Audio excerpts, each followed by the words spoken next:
Hello, good afternoon. Let's give everybody a moment to arrive.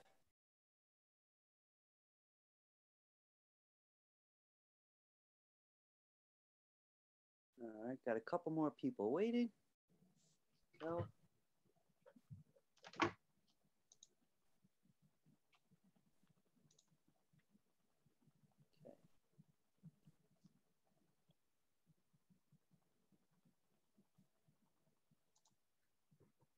all right. Good afternoon, everybody. Hey, Professor. Hello. So just give me a minute because just making sure everybody gets in. Okay, so we are continuing with video editing. So now that we have a little bit of experience from yesterday, I want to add some things, but I also want to say on the long shot that any of you, sorry, not yesterday, Tuesday, any of you that missed Tuesday, other than general educational commentary, you'll be okay regarding today, right? Because the steps are very similar. Obviously, this kind of thing is better to gain momentum. So if you were here Tuesday, today's going to be a richer experience. But if you happen to miss Tuesday, I think you're going to be okay as well. So I want to just say a little bit about video editing in general, given our experience of the other day. So there's so many things that can go into video editing that can. Since it's these days mostly the digital end of after everything's been shot, what people like to call post-production. It's a funny term, post-production, because really we're still producing.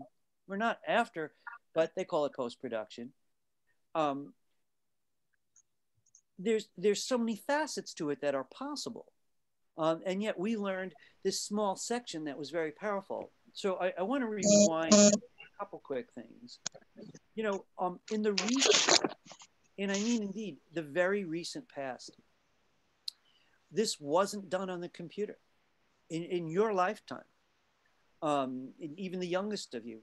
In what's interesting about that is the ability's been around for a long time, but it wasn't entirely embraced. So the way it used to be, you're watching a big league movie, it was inevitably going to be shot on a very expensive film, 35 millimeter film. There's different widths of film, and this particular film rules. And it's very expensive, and developing it is really expensive. And just for the film and the developing was a backbreaking expense. So it really limited the amount of filmmakers. And I haven't even talked about the actors and the sets and everybody else, just the film. So in fact, some famous filmmakers got their film in those days by dumpster diving places that edited for unused film. It was either Spike Lee or Jim Jarmusch right here in New York City that did that. And the other one heard about it and thought, gee, well, if they could do it, I can do it. It's interesting that both of them went on to become very famous. But their peers who also had talent couldn't find the budget. I'll give you an example about this. There was a show, and I can't remember the name of it, but it was shot at NYU of NYU film students. And what it was the last semester, whole TV show, reality show. And in the last, what's that? Sorry, that's someone commented. I thought the show was great. Let me just see where that feedback is coming from. There we go. It was great to see how these people who had learned skills, similar to the skills you learned and plenty more, were getting ready for their graduate show, which meant they had to find the money to output the final movies. And they were like 15-minute movies. And it was shown at a nice theater, and famous people were going to come and look, and people were hoping to get picked up. But it would cost at least $10,000 to finish the movie on top of what they paid for school. So part of the show was where they got the money. People were like throwing parties for $10 admissions and, all kinds of crowdfunding and just to get the money. But since a lot of people have moved to digital because it looks gorgeous, it can look gorgeous, and it's far cheaper to do. And that means that the editing process is different. So bear with me. Still, people are doing it on film, just less than there used to be. And when the film's developed, you get this little machine with two wheels and a light underneath it. And you're actually looking at each little frame of your movie, just sort of rolling it forward, thinking, oh, here's my out point. Get a pair of scissors. I'm not kidding. Snip. You know, you'd snip the in point, the out point. Then you'd take those two, you'd hang them. You take the one piece, hang it from a cord. It looked like a clothing thing, and literally pin it up on a rod. And then when you're ready to assemble them, you take them back off with this little bits of tape, and crazy stuff. I personally have never done that, but my heroes did. There were, by the way, it was also interestingly enough, um, lots of women in editing, some really famous women. It's interesting because it's a real boys' club, or it has been, um, rather unfortunately in the past, most of film production. But it's interesting how these, women got known, and so that door was open. But this weird little device, and what if you change your mind? There was no Command Z or anything like that. It's just like it had to be awful. Well, anyway, now you saw how smooth it can be, and but let's be honest with ourselves.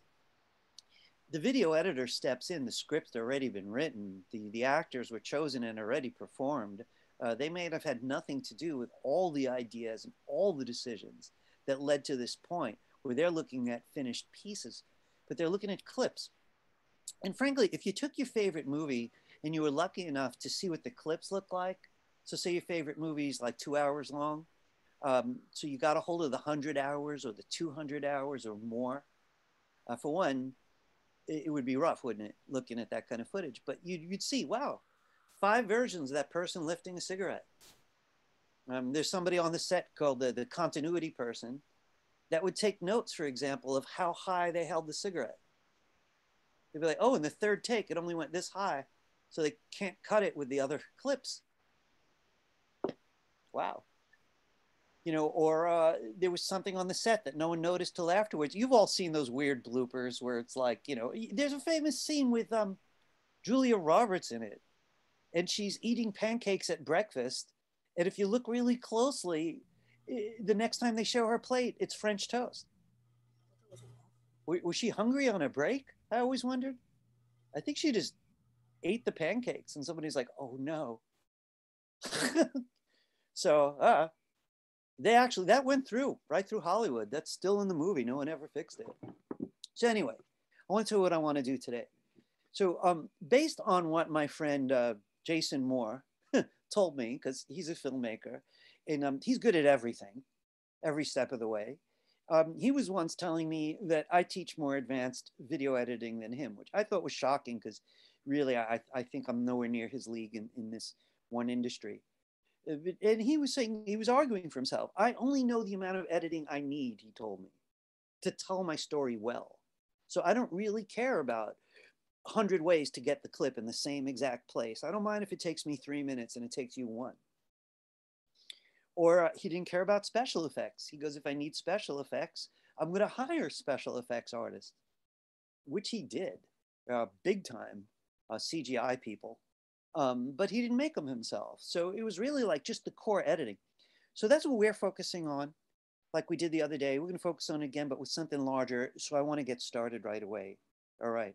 Let me just take a little screenshot for attendance. So if you didn't get today's assets, let's go ahead and get them. I'm going to share my screen. Also, give me while you're doing that, it's going to give me a chance to see if I forgot anything I need to tell you. I suddenly remember there is one thing. Give me 1 minute there.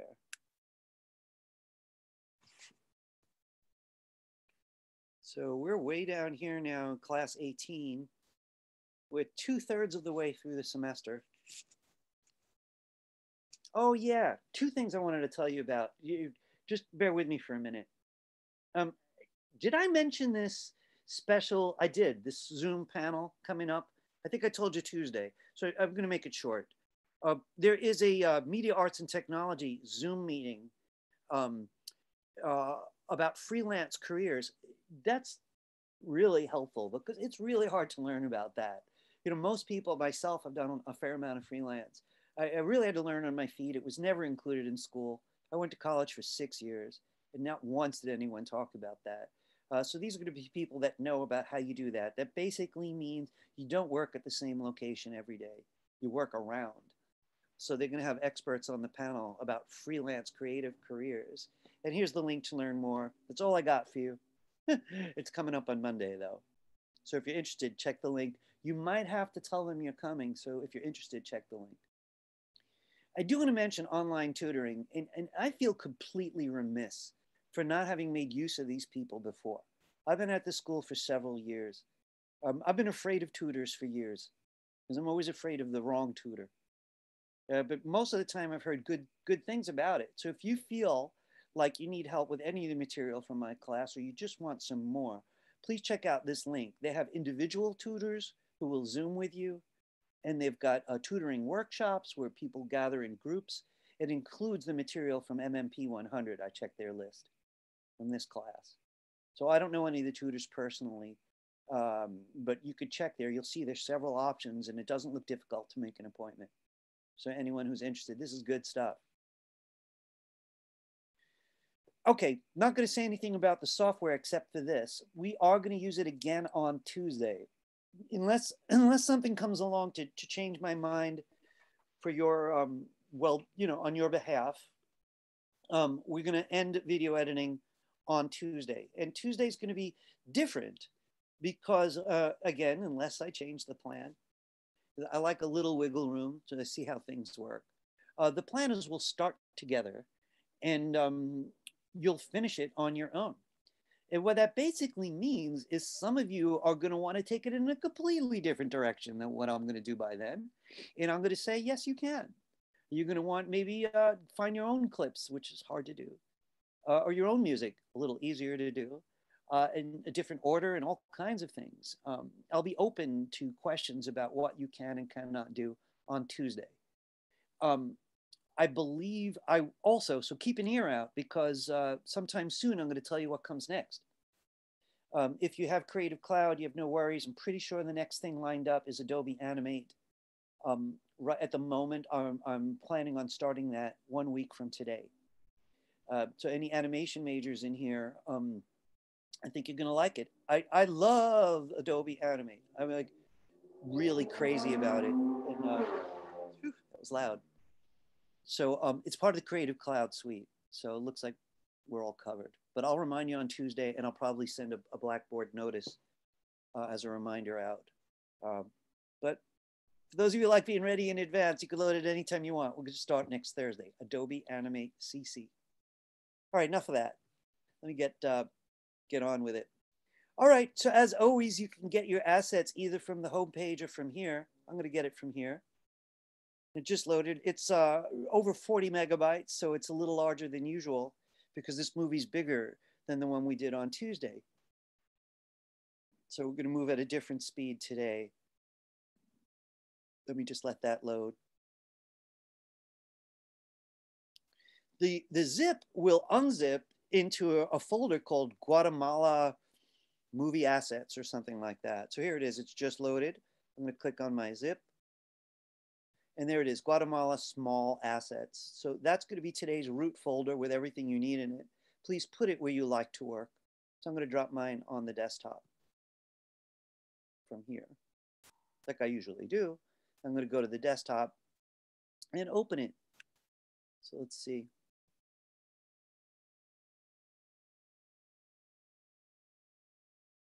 Guatemala small assets. Now, if you look inside of it, you could see there's one music file and 8 short clips. The other day we worked with 3. Now, these are numbered. I want to say something about this.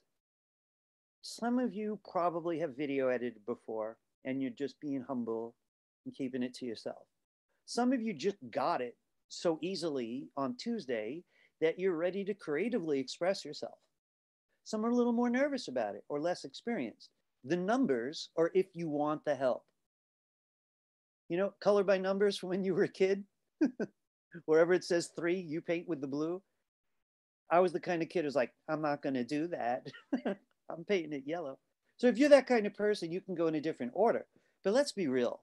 if you had all day, you'd get to know those clips and you can make a good decision, right? Right now, we don't have a lot of time. So I want to show you where I came up with these numbers and why. All right. So the topic is Guatemala, right? And this footage looks pretty modern, and it's from Guatemala as it stands. Now, I don't know if any of you have been there or maybe even have family there or whatever. You might find this kind of interesting. Went there last year. Did you? Where'd you go, Yeah, Jason? Guatemala. You remember To my where? family's farm over there. Oh, really? How great. So you might take this seriously. You know, you probably recognize some stuff. So I I just want think to I say to will. everybody in here, by the way, so Guatemala is just south of Mexico, to not very far, right? South of the border, then one more border, and you're in Guatemala. It's a gorgeous, amazing place filled with friendly people. But what's going on in these clips is it talks about this unique element of the country, which is parts of it feel really old. They got this ancient quality where they're native tribal people still speaking their native language. I have a lot of those people moved to my part of Brooklyn, so I actually recognize their language. I think it's called Quechua. I don't know, but Mayan people. But they also speak Spanish. So there's a lot of people who live in urban places. Guatemala City looks like Manhattan.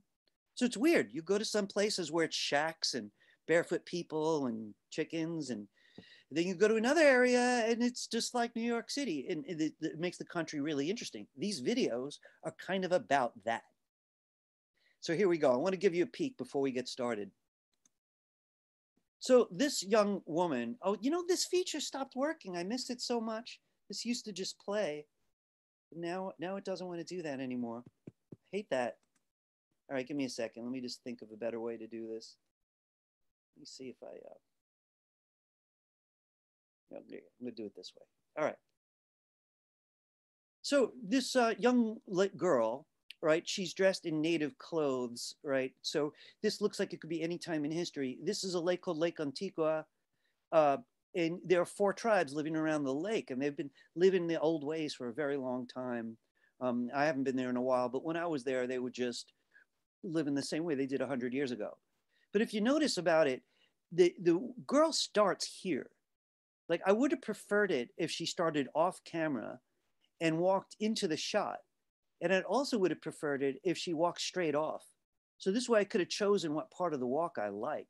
So this clip bothers me a little bit because she starts in the middle, which is kind of awkward. And she ends near the end.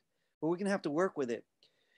There's a drone going over her head. So we're focusing on the lake. And she's looking out at the lake. And this whole movie is going to feel like the journey out into Guatemala. And so this shot works well. And there's room for a title, which I like. But the feeling was horizontal, right? Like she moved straight across, left to right, horizontal feeling. Here is the lake close up though, right? And the feeling is not horizontal. It goes in, you know, what some people would call the Z axis. It goes in, but we have the lake. So since the lake was so prominent in both shots, it's very easy to cut from the girl walking to this, and everyone's going to accept it because they already saw the lake. The idea is she's looking out over it, and now we've come close. Let's see how that feeds into the next shot. So now we're even closer, right? There's no dock this time. And we're back to a horizontal kind of movement, right? So it's interesting how the lake is going to be the glue that lets these 3 clips work. But the clouds are moving rather quickly, and that boat's moving incredibly quickly. So you could tell that there's some time manipulation going on. Now, the clouds were fairly prominent in that shot, and I'm banking on them helping us get to this shot. It's almost like we've gone past the lake, and now we're looking into the jungle. You know, for anyone who cares, and you know, especially Jason, that lake is down in you know, that's Lake Antigua down in the south, and this place is further north. I think this is some famous ruin, and the name is suddenly escaping me. So you see that the clouds are moving again, and there are these odd bits of architecture sticking out of the forest. Oh yeah, it's Tikal. So then we get the close-up. Now, what I love about this and why I'm pleased to be talking to you about it is this is the logic of editing. There's got to be a reason why we go from one clip to the other, or the eye feels not like they were blinking and the world was, where it should be, but instead that they're completely disoriented. And there's no reason why this next shot is there. And if you have to do that, there'll be a lot of transitions everywhere, little blends, fades to black, stuff to make it palatable to the human mind. But these should work. I saw this sticking out, and now here I am on the inside. This ruin is empty, and at least when I was there, if you go the right day, you'd be alone in this ancient abandoned city. But it's not all ancient. And so far, this movie is going to make it look like it is. So what happened to number 6? Oh, there it is, 6. So here I'm banking on a conceptual leap. The last one was architecture. This one's architecture. We didn't see any architecture before in the movie, but suddenly we're going from old to new. And that's part of my argument about this little movie about seeing Guatemala. If you're going to visit this wonderful country, you want to see a little bit of both. See its ancient places and see its modern places. So here we got just a pan. Looks like it's shot from a plane or maybe another drone. Kind of shaky though. And could we get into that town? Now here I went to a close-up. Now that's a leap. I just went from a city to a close-up. And I'm not even sure that's the way I want to do it, but let's see why. Kid kicks a ball. All right, this striped ball, he's barefoot. The other kid's got shoes on though. So it's definitely a mixed economics kind of shot. And then we've got all the kids, or a bunch of them, from a longer shot. Same ball. Now those two are going to cut together perfectly, but they can go in the opposite order. Really kind of depends on how you want to look at it. We started intimately right up to the ball, and then we backed up for context. That car is back there. So we know this is the modern day. And watch this closing shot. So there she is again. And this time she's just looking. This is my lake. These are my people. And the camera's going over her head, looking out into the water.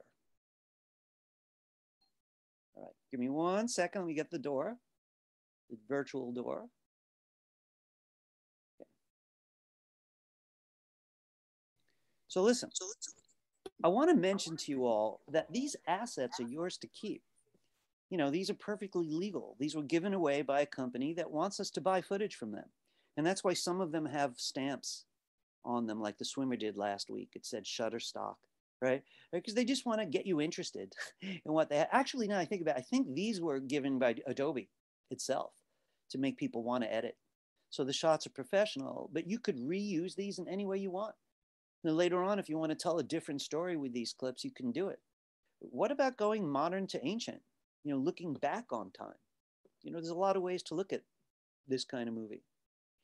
All right, then we've got this. Oops, sorry. This is also not behaving. These cool previews don't work anymore. I got to figure out why that is. Give me a second here. Previewing is a part of my life, so I kind of regret. My space bar gave me everything I needed.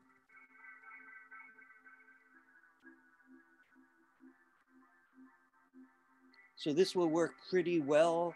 Of course, one could have made a good argument for Guatemalan music, or Mayan music would have been terrific. All right, in any case. All right, so what do you need? Well, one, and I started this subject last time, you need to keep track of that folder. These clips are never going to be embedded in Adobe Premiere, though they're going to look it. If one gets deleted or dragged into another folder, your movie's going to have a big hollow spot in it. And it's a really common error. This is why I recommend everything stays in one folder. If my computer gets sick because it's 4 or 5 years old now, right, I'm going to have to move my movies to another machine really carefully. So if each movie has its own folder, I got it easy. I'm just going to drop it on the next computer or on a portable drive. All right, let's open Adobe Premiere.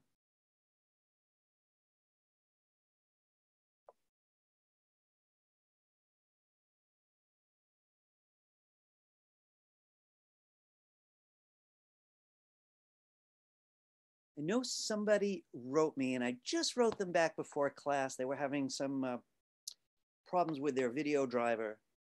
Is that one of you guys who wrote me? I wrote you back, David. So David, I sent you back my response. I don't know if you got it yet. Yeah. Can I ask you a quick question though? I'm going to unmute you. Are you able to edit? Yeah. You are. Okay. Yeah, I'm able to edit, but just that it keeps showing up, so I'm just annoying. Yeah. So you know, I hope my advice helps, but I'm not sure that it will. Folks, I just got to say in general, this is really exhaustive on your computer. You may find it easy, but your computer does not. You know, video editing is just intense on the machine. So a well-maintained new machine is really important, meaning that even your hard drive needs a lot of space. You know, like if you've got only a gigabyte of space left on your computer, it's going to fight with you. Surely RAM becomes important, lots of RAM. Rose had some tech issues that she fixed. Again, that was around the driver. So you might get complaints unique to your computer. And then you're going to have to do research, you know, and figure out what it's asking you to do. And there's no way for me to troubleshoot at any length. So I'm willing to try. All right. So here we are looking at the first window in Premiere. And we could click New Project, which is what we want. Or we could go to the File menu to New to Project. So choose either of those, File menu, New to Project, or you could just click the shortcut. I'm always pushing you to use the File menu. This window is so important, I can't even begin to exaggerate it. In other programs that have this type of window, I ignore it, but not in the video program. First thing it asks you to do is name the project. So I'm going to call mine Guatemala now, or let's see, I'm going to write Guatemala now and then. You can give it some kind of name that makes sense to you, but don't stop there. If you were here Tuesday, look at the next line. Look at it with prudent fear. It's getting ready to save this into the athletes folder from Tuesday. And if you're the kind who works on the fly like me, you know, 5 cups of coffee later, I'm going to miss that. And I'm going to totally break both movies by mixing them in a folder. It's just not good form. So I'm going to ask you to do then, now that you named it, is click this browse button to tell it what folder you want to use. So I was saying earlier, you got to remember where you put your folder. I put mine on the desktop. Some of you left it in downloads. It's up to you, but go find it this way. So I left mine on the desktop. It's called Guatemala, etc. There it is, Guatemala Small Assets. I'm going to double click it. So now it knows the folder. It's going to save the project file in the same folder as the parts. And let's click choose. Those of you taking video with other teachers, right? Everybody's got their way of dealing with this. You know, I'm totally willing to defer to any good advice you've gotten in a different class. Frankly, full-time video editors would be cringing already because we're all working on our own hard drive and these movies could be huge. You know, and the more you do that, the less room you have on your computer. So that's why most people get really solid portable drives that run at a fast speed. If any of you want me to recommend one, I'm not sure I could do that because I only buy one every few years. So I'll read reviews like best portable drive for video, for example. And, you know, try to find something over a terabyte that other video people said, yeah, this is good, stable, it's fast, behaves, right? In which case I'd click browse and I'd browse all the way into my portable drive. And I'd save everything on my fast portable drive so my computer could stay healthy. You know, for a movie or two, you're fine. All right. That's all you need though. Put in the name, browse to your folder, and click OK. All right, so real quickly, let's remind ourselves what these 4 windows are. This window down here is the project window, and you may remember we kept switching to effects. So later on, if you can't find effects, I'll remind everyone how to find it. But for some of us, you could see both right now. The project window is where the parts are about to go. The source window above it is where we make the really important decisions.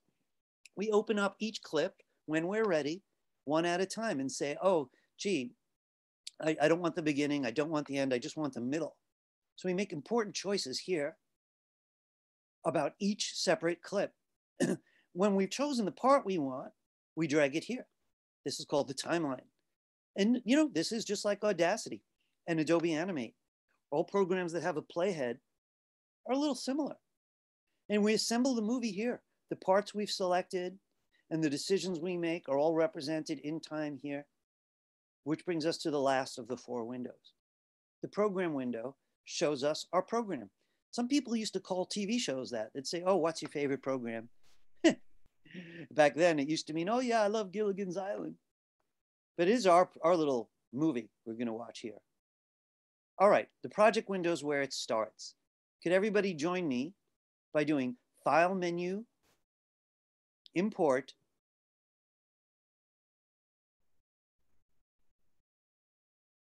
go find today's folder. So you might have left it on the desktop or in downloads. Make sure you get all the way to the folder. And this is what we want to import into the project window. We want all 9 clips. We don't want the PROJ. We want the 9 clips and the music file called Peppy. This one here is the project you're in now. So if you import it, weird things will happen. I want these. So if you were going out of order on a Mac, you'll hold down Command. I'm guessing that you could go out of order on Windows by holding down Control. And the only reason I bring it up is because I do want everything but one. Don't want this one. You could come back twice if you need to, right? But we want all 9 clips and Peppy.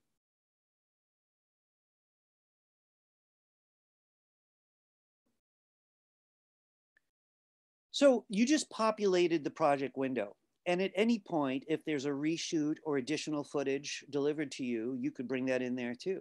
And if the movie's huge, the program has nice ways to organize them into little folders called bins. So you're working on a 2-hour movie, this could get wild and you're going to need to organize in a different way. Right now, we could work just like this.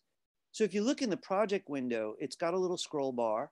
And since we have more clips than we did Tuesday, you might want to take a peek, right? And they each have their name. Now, here's the deal. If Tuesday went so well for you, you'd really like to go in a different order, I'm okay with it. If you'd rather just have a little more support before you know, go wild, right? Because Tuesday's coming up, you'll have more room there. You could join me step by step. The choice is yours. I'm going to choose the one marked number 1 of the girl walking in front of the lake. So I'm looking through it, and I'm definitely, there it is, girl walking.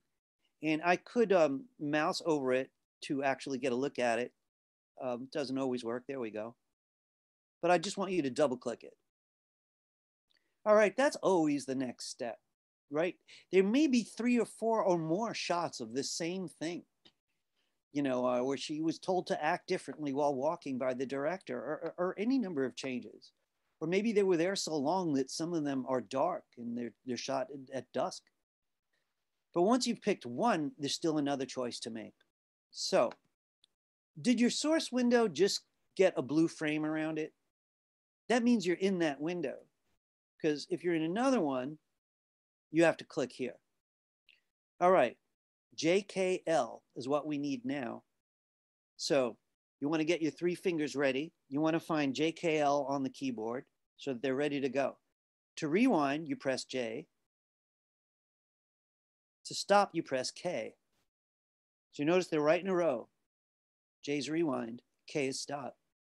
L is forward, K is still stop. So that's easy enough. The one on the left, which happens to be J, is rewind. The one in the middle is stop, and the one on the right is forward. But I hope and mostly everybody remembers that if you click twice, it's fast forward or fast rewind. Click 3 times, 4, 5 times, you go in at lightning speed. So sometimes you want to shuttle quickly. So there's regular, there's fast. I just click several times to go fast. It makes it more fun, it makes it faster, and it helps you be intuitive, right? So you're not wasting time looking for buttons. All right, I want to remind you about slow motion now. Slow motion works by holding down K and adding the key you want. So now I'm holding down K with L. Now I'm holding down K and adding J, and I'm holding them both down for rewind in slow motion. All right, could everybody bring the clip to the beginning? All right, I want to mention something. The other day, I made a very big deal about saying always set an in point and an out point. Now, this clip is giving me a hard time because she's starting late in the shot, and the shot is really fast. I have a lot to work with. So if I move forward and set the in point further down, I'm going to have just a couple of steps of the girl walking. Do I really have to set an in point? Well, the honest answer is I don't really have to. The deeper answer is if I don't, I can't put anything with a blend before it. I could find a new clip to put earlier, but I won't be able to blend them. No dissolves. So I'm going to stick with in and out points on every clip, no matter what today, just to be very conservative. So this is what I'm going to do. I'm going to play forward a tiny bit. Just a tiny, tiny bit. I'm barely letting her go a whole step. And now I'm ready to set an in point. So when you find your spot, I'm not at the left wall. I went in a little bit. You hit I. So if you got your three fingers waiting over J, K, L, above them, you see I and O. These 5 keys rule. When you find your spot where you want to start, you hit I, and you see this gray bar. So in the old days, you would have just whipped out your scissors and cut off the beginning. But we just said I. I'd like you to play forward. And we want to get her as far as we can, but I really don't want to go all the way to the end. So I'm going to back up a little, maybe about here. And I simply hit O. So that's all with these 5 keys. So please check that you have an in point and an out point. You could change your mind about either one whenever you want to, just by moving the playhead. Oops, sorry. And here I'm going to hit O again. I changed my out point. I'd like it here. All right. So you see this gray bar? We are now ready to drag this onto the timeline. There's something different than there was the other day. This feature here is telling me that there's a video. Well, I can see that. This one next to it is telling me it has sound. What's weird about it is the sound is off. It's like the mic must have been there, but nothing got recorded. So I don't really care about these. So what I'm going to usually do is press the video itself and drag and drop it here. But at school, for some reason, that doesn't always work. So if it doesn't work at home, you can't press and drag right from the inside and drop it on your timeline. V1, please. If that doesn't work for you, here's what I'd recommend. This just drags the video. This is audio, but it's dead audio anyway. So you could just drag the video itself to V1. Did one of those 2 methods work for you? All right. So a lot of you know what I'm going to do, right? I'm going to go to the next clip. And I'm going to go to the one Mark II, and I prepared them just to make it easier. But you don't have to. You don't have to. You know, if you're feeling creative, you got another idea in mind already, choose a different clip. So you could always audition them by saying, okay, gee, maybe I want to go right somewhere else. I don't know. Do I want to go right to the lake? Oh, that's what my original plan. Maybe I want to go right to that boat in the lake, you know, if I could work on this. But I'm going to go to number 2, Dock Long. The playhead smack in the middle, so I'm going to bring it back I'll use my J key, or I could just drag it. And we can see it's the same lake, right? It's even visibly some of the same mountains in the background. So I'm going to play forward a little bit. And we're kind of like coasting right up the dock. It's really cool. It's taking us into the movie, into the lake. But again, I don't want the endpoint way at the beginning, frame 1. So I'm going to move forward. I'm going in slow motion right now. I'm holding down K to see. So I got myself some time if I want to do transitions later. But I also didn't miss a lot of the action. So I'm going to hit my eye, my endpoint. I just whipped out my scissors and cut off the beginning. So I'm going to play forward and see where it ends. I definitely don't want that black frame, but I also want room. There's a good chance I'm going to want to transition after this. So I'm backing up a little and I'm setting my out point. So look, I got to tell you something. You got a deadline and there's a lot of clips. You're going to make these decisions like that. You're working for a famous director and they're taking 2 years to make the movie. You might be sitting here for a long time, changing your mind about getting that exactly right. The director might be staying there and say, no, no, no, no, a little more, a little more. All right, so you got in, you got your out. What I want you to do is press in that, drag it all the way to the same track. Now, I hope you're on V1. And what I want you to do is be sure you don't overlap the other one, because you'll be cutting off some of it, or that you're leaving a gap because it'll just go black. I want it to come back to back. This also has dead audio underneath it. I don't want to delete it currently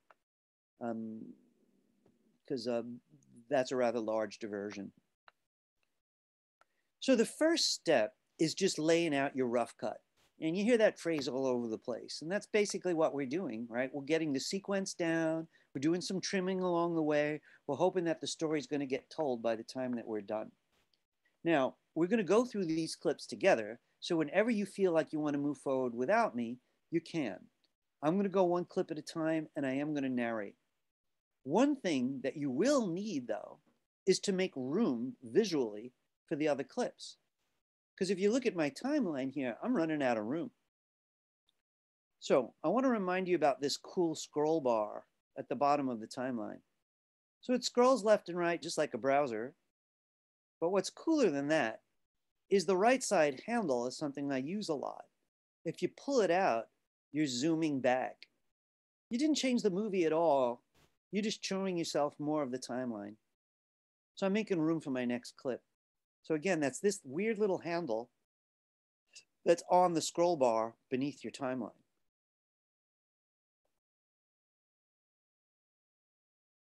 I'm going to go to clip 3 and double click it.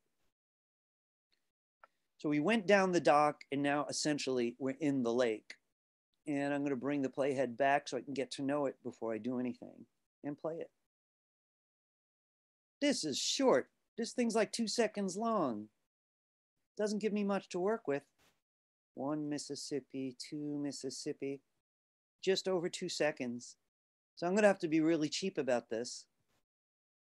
I still don't want to start at the beginning. So I'm going to move down a bit, just not going very far. And I'm going to hit I. I'm going near the end, and I'm going to hit O when I'm ready. I want to say something to you, though. If you shoot your own movie, right? Let's say you direct your own movie. And it's very possible, right? With your friends and stuff and locations that you have access to. You know, I think it's a great, great idea. You might have to talk to the actor smack in the middle of something. Or maybe the actor sneezed right after you called action. You know, you don't have to call cut. The editor's going to take it out. They're just going to set the endpoint a little later. Or maybe you really thought you wanted a whole long reach for the gun. And then later on, you're like, no, I want it just from here. You didn't like the forward reach. So that's what this is all about, setting ins and outs. Okay. I didn't drag mine on, so I'm going to drag it on and drop it back to back with clip 2. All right.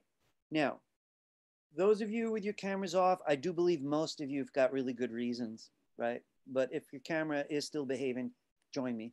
Right? If you can't, I get it, honestly. We've been around the block already.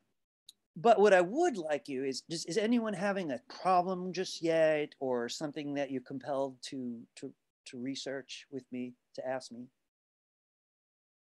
Not yet. No, not Not yet. just yet. Thank you. Hopefully it stays that way. That would be great. You know, I got to tell you, like I said, I have this friend, Jason Moore. He teaches at Brooklyn College these days. And, you know, he wants to make big movies, probably comedies, but the work he gets is commercials. So every now and then he'll fly to another country, like to Russia, and just shoot a commercial. You know, when he was telling me about all the things I like to do in Premiere, he was like, you know, really, frankly, I'm just interested in people getting to see what makes a good cut. I don't really need 20 ways to do it. And I'm not even that interested in let's make it black and white, or make it old brown and white, or make it blurry, or lightning bolts or whatever added. You know, it just wasn't his game. He's like, really, they got to learn how to tell a story. So he was like, I intentionally in his video editing classes, he cuts everything way back just so people get the hang of what we're doing now. All right. So I'm on my third clip, and I'm going to move forward. Double click. I back up. I'm trying to keep my logic intact. So here's where, this is the project window, by the way, I'm in. This is what my movie looks like so far.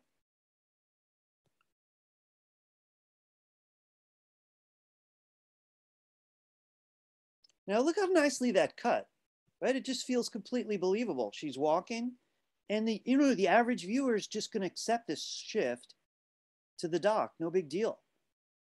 And then to the lake. And this is without transitions. In my own work, I use as few transitions as I can. Can I actually get from here to this clip? I don't know. I think I can. All right. I mean, there's a lot of similar color to work with, and the clouds are prominent. So I'm going to go with it. So here I am in my next clip, and I'm choosing a spot to start. Here's my endpoint. The clip is longer, 5 seconds. I'm coming near the end, not too near, and I'm in the out point. Later on, we'll be able to tell how it feels. Does 5 seconds feel too long, considering the earlier ones were shorter? We'll find out then. For now, I set an in on my based on intuition, and an out also based on intuition. And I'm pressing and dragging back to back on the timeline. And you could see it's longer. It's no longer than the girl, though, so I may get away with it. All right. The next cut is definitely going to work. I see virtually the same building.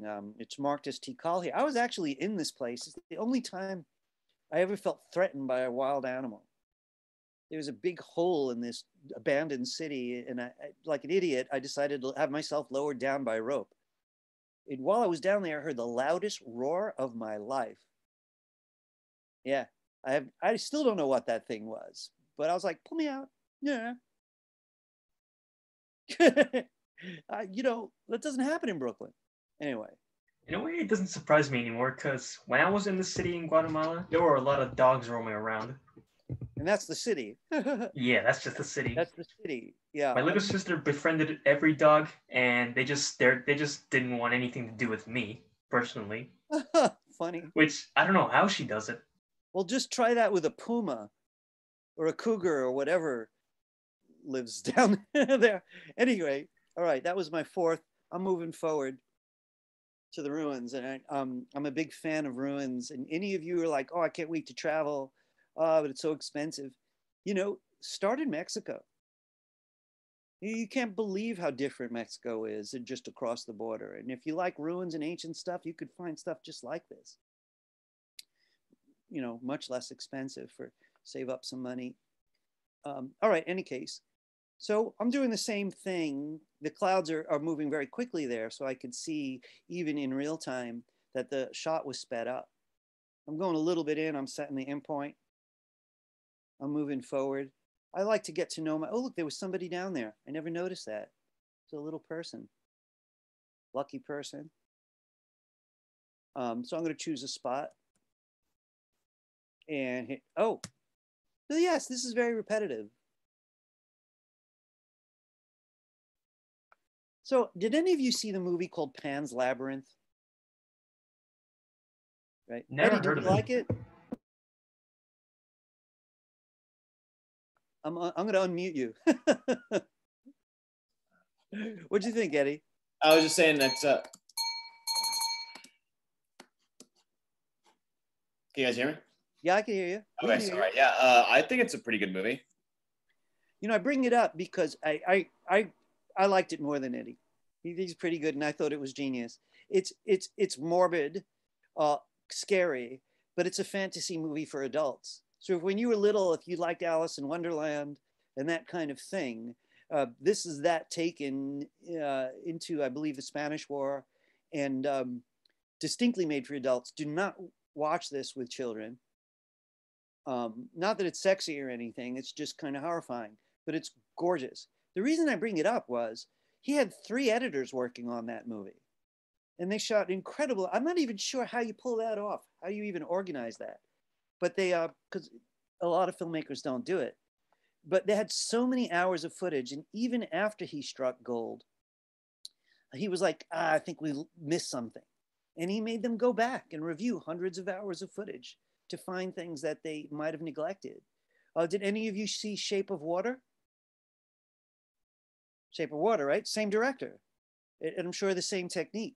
So again, this can be very slow in any case. I'm checking out what I've got as I go along just a little bit. See if I'm still feeling this battle plan. Later on, if we want, we could go back and add transitions. I'm going right from the ancient city to the modern city. So I'm going to double click this clip and start on the left. Again, this is a really short 2-second clip. I could drag it right to the timeline. I really could.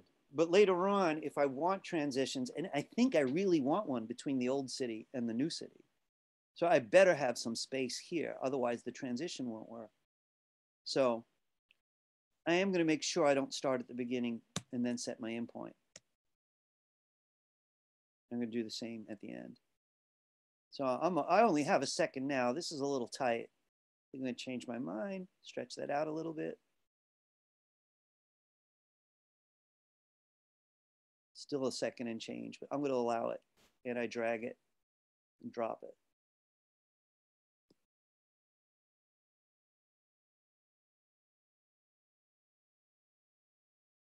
All right, so now I'm talking about people that actually live there now. You know, and let's be fair, you know, if you travel down there and go to Guatemala City, it's very urbane. You know, you're going to see hip hop music and break dancers and fancy intellectuals and, you know, the art scene and the rest of it. You know, in the countryside, it's a very different scene. So anyway, here we go. That was my 6th clip.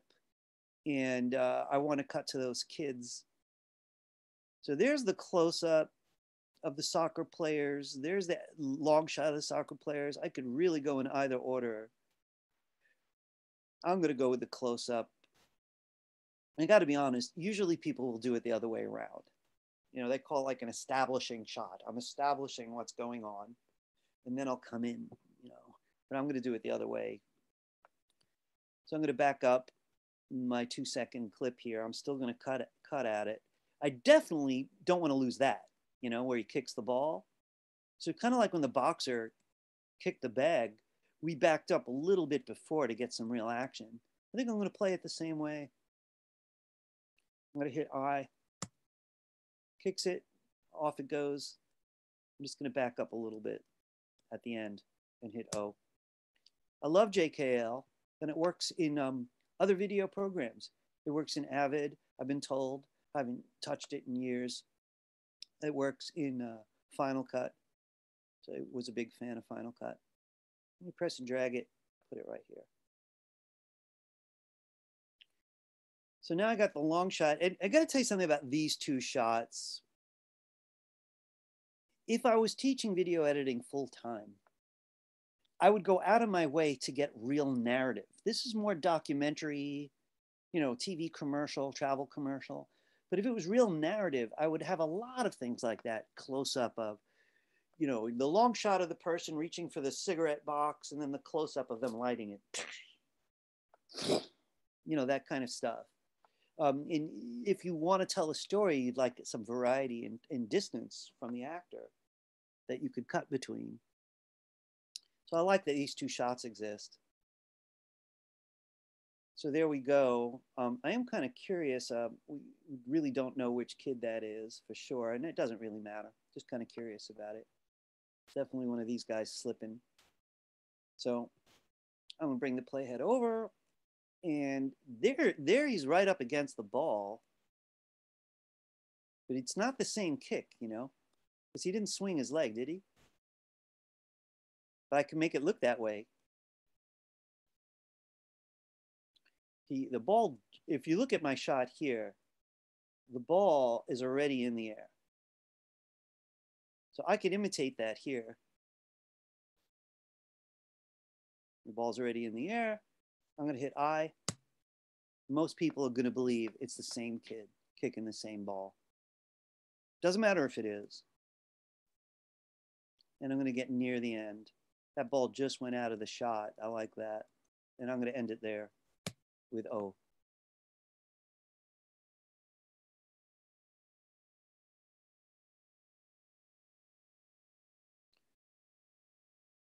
So some of you beat me already at the end. Some of you are slower than me. You're really, you know, taking your time about it.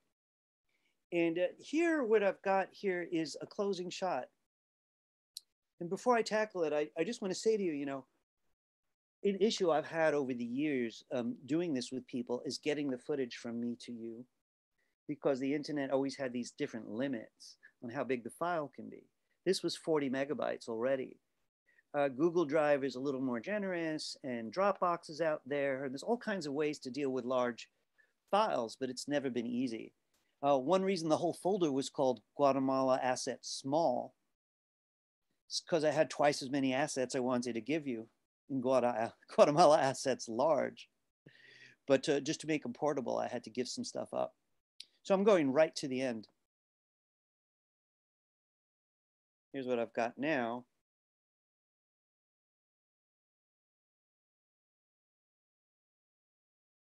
I'll take it. And I've already opened the girl up in the source window. So here's that last final shot. The crane or the drone is going over her. And I'm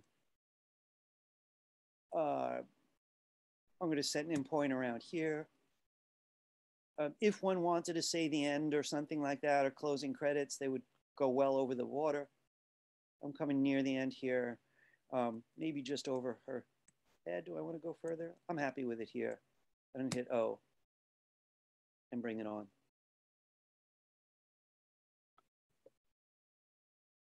I can't even see my timeline right now.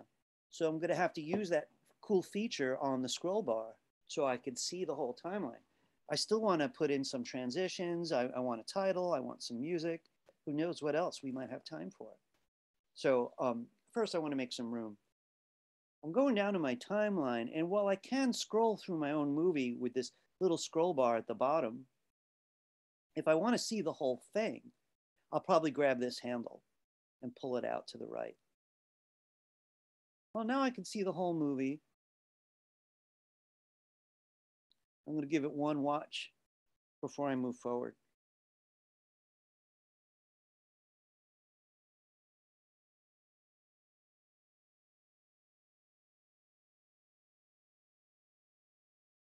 That's a long clip.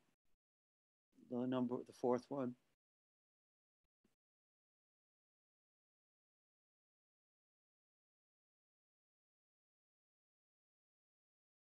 And that last shot will feel pretty dramatic with the music.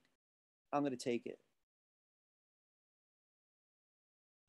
So we haven't saved this movie. Maybe some of you have, smarter people than me. I better save now because I really don't want to redo that. So File menu, Save. Now I want to remind you that when you opened the project, you gave it a name and a folder.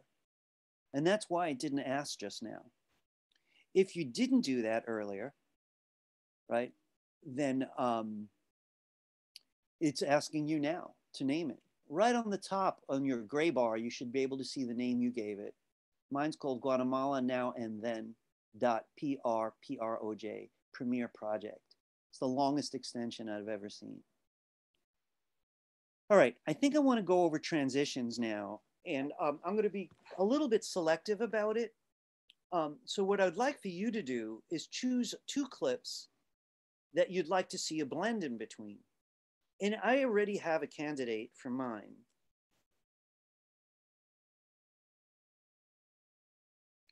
I want to see if I could blend from the old Mayan city to the new Guatemalan city. So I could place my playhead there to help me locate it. It's that gap between the 2 clips that interests me. And I think I'm going to zoom in. I want to focus on this and I can't see what I'm doing.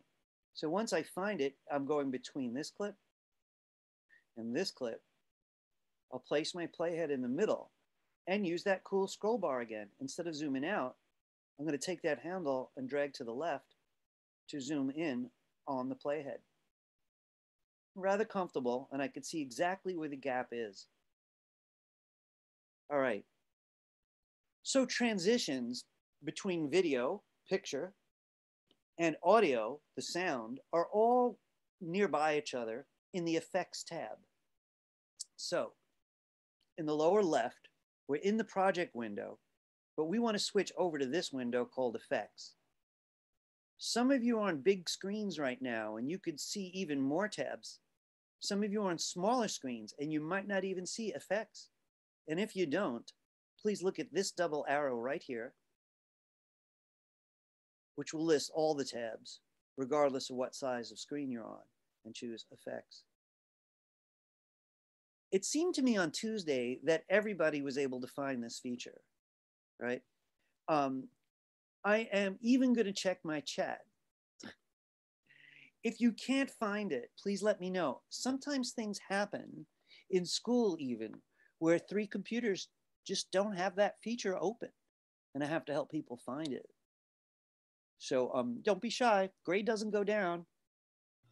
How did you get that? How did I get it? Okay. I got it from here. The low left corner typically is in the project window, but it shares these tabs. This is the media browser and libraries and info. The next one's Effects. But if you don't see it here, you should try the double arrow instead. You could see mine doesn't fit history, so I'd have to go to the double arrow to get it. You want Effects. And if that still doesn't work, I'll show you yet another way. Did you find it? I don't have the double arrow. I only have media browser. And there's okay, thanks for saying so. I'm wondering if anyone else also doesn't have it and they just don't want to say so. So I want to give you a look at something, everybody. So I want to show you something from the window menu. You probably will want to take a look with me. Window menu Workspaces. This feature is in most Adobe products. Photoshop has it. We might have peeked at it there. Adobe Animate's going to have it. So window menu Workspaces, I want you to set yourself in editing. You might not be in editing. And if necessary, if you're ready in editing, you might want to click Reset to saved layout. Because if you're already in editing, you click Reset, it'll just go back to the defaults, which includes that double arrow. So if you may be in something else, because they all look different. Here's just graphics and missing things, right? So I'm going to go to editing, which is the subject of the day. Window menu, workspace, editing. Thank you. You're welcome. That worked. Yeah. Sorry. It doesn't always. I'm spoiled. If I hit like 95% where I could fix your problems, I feel great. But once it's 94%, I get gloomy. All right. Anyway, transitions. Okay. Was that you, Emily, speaking to me? I didn't see the picture, so I don't even know who was talking. I thought it was Diamond, but I'm not sure. Emily texted that she didn't have it. Oh, I see. Emily, did that help? Did you find it now? You could text if you want. Either way. I thought it was my computer. I'm sorry. Or, oh, you still can't find it, that feature? Yeah, I already found it. All right, great, excellent, excellent. All right. Okay, let's get those transitions. So once you're in effects, there's a lot of different kinds of effects. We definitely want video transitions for this. And you know something, on your own, or if you feel like it now, maybe you got enough of this effect, you could try something else. They're all kind of interesting. I think some of them are kind of goofy, you know, so I'm gonna just drop one in there just to make a point. Like, I'm really not a big fan of this stuff. You know, so I'm gonna click on that one and delete it. But I gotta be fair. You know, your teacher is a little closed-minded sometimes. So you should feel free to open it. You know, you want to use those transitions, you go right ahead. I've had students use them and do beautiful things. I'm very interested in storytelling. So most of the features that interest me, I see as, you know, toward the goal of telling a good story, not about eye candy or sugar on a cake that was already good, you know. So for me, I'm going to go with a cross dissolve. The step's the same though. So in video transitions is the dissolve folder, and I'm going to click the little arrow to open it. And these are all slightly different. They're, you know, probably all worth playing with. Cross dissolve's got a box around it because it's so good and so you know, often used. So I'm going between these two. So I'm going to take cross dissolve, press on it. I'm going to drag, keep dragging.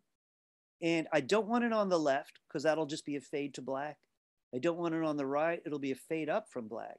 I want it right in the middle. If it doesn't let you do that, I want to tell you why.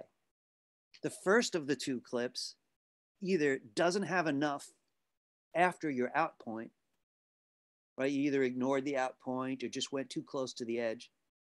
And if that's not the problem, the second clip doesn't have enough before the in point. So you can't, there's nothing to do this. It only uses the extra footage for that. That's one of the reasons we like in and out points. But again, look, I don't want to promote bad habits. You're probably going to have, you know, hardcore storytelling teachers that are like, do you avoid those goofy transitions? People get judgy. I think this is a particularly good spot for one though, because at its best, this transition means time has passed. So let's see if it feels that way. That was good. I'm really happy with it. You know, the only thing that would have made me happier is if this camera, if this shot was a left to right camera move, right? This is a still camera, and the next one moves toward the right.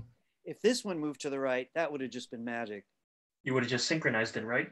It would have just felt, the eye would just love it. You see this in shows all the time. Lately in commercials, I see a lot of it going this way. You know, so like there's a guy playing basketball, but the camera person's coming in.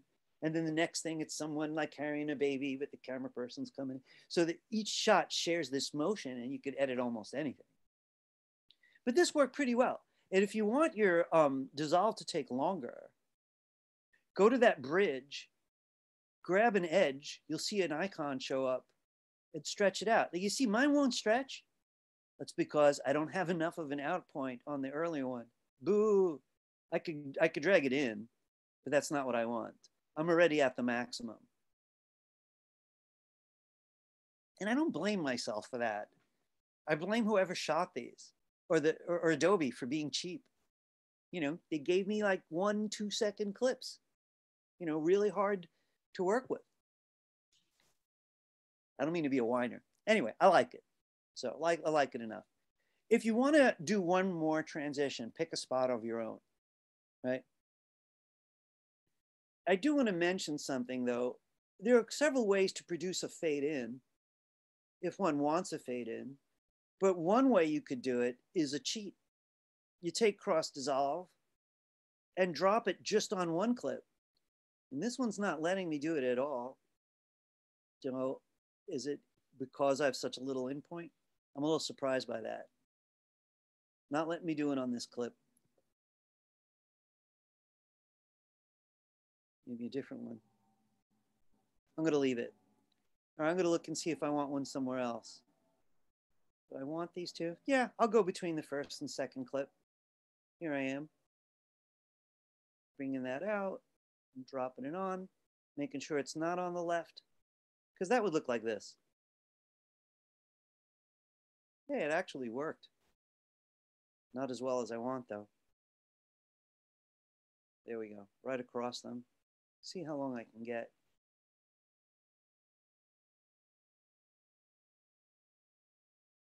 That was rather poetic. I'm going to keep it. All right, I want to close up the subject of dissolves, but really the bigger subject is transitions.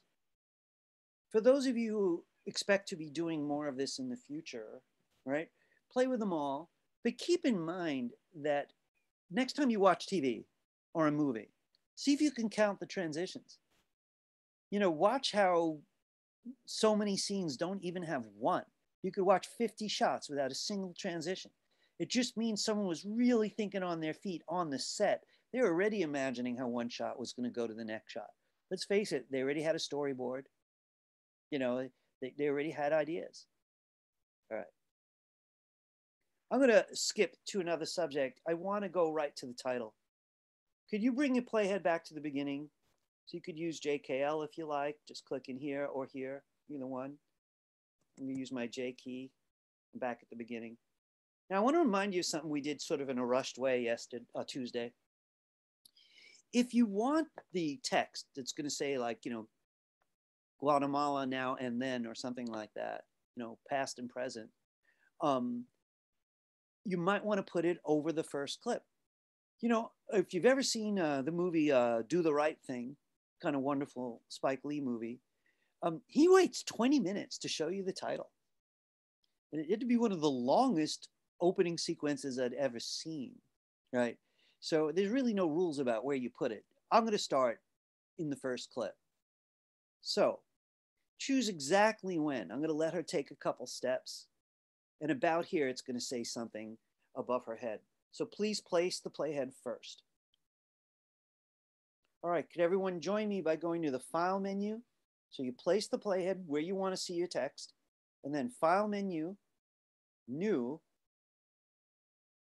Sorry, File menu, New, but this time Legacy Title. And there are other ways to do this, but we're going to do it this way again. File menu, New, Legacy Title. If you're going to do a lot of text, say a subtitled movie, or you want to name each place in this movie, you'd be wise to name them, right? Now, right now, I'm just going to call it main title, in case I choose to make more later, and click OK. All right, so this brought us to the rather elaborate title window, legacy title window. And usually by default, you'll see the first tool is selected, the regular type tool. So I'm going to use it and click right here. And I'm going to write Guatemala. And you could choose if you want lowercase letters or what. And once I type that down, I'm going to look on the right side. The right side are the properties of letters. So that's fonts and font size, for example. I want to go right to font size because mine is huge. Font size. I'm going to press on the current size and drag to the left.